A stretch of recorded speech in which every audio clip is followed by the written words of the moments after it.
It's hard to believe that many men are abusive. Maybe I'm wrong. Maybe our definitions differ. Well, let's go over that. The definition of abuse is anytime you try to dominate, control, or manipulate someone else into doing or believing what you want them to believe or do. Men and women both can be emotionally and verbally abusive, but what really stands out and the difference between them is when we talk about the physical abuse. So we're just going to go over some numbers that I got from the National Coalition Against Domestic Violence. So 20% of women report being raped, and 2% of men report being raped, because this study does include statistics from the homosexual community as well. The amount of gay man violence towards each other is really sad. 50% of women are taken out by their partner, whereas only 7% of men are taken out.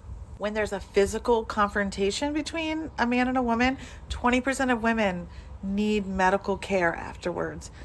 Only 5% of men need medical care.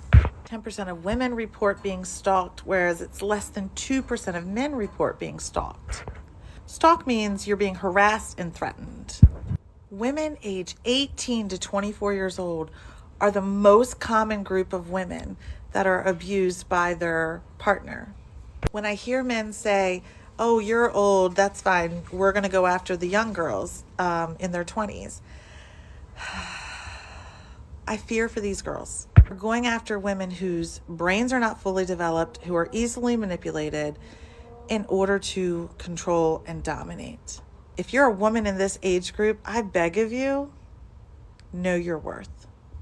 So I know it's hard to believe from your standpoint and your perspective that women are getting abused like this, but that's because you're not hearing the women come to you. They're not coming to you and telling you about it, but they're coming to us.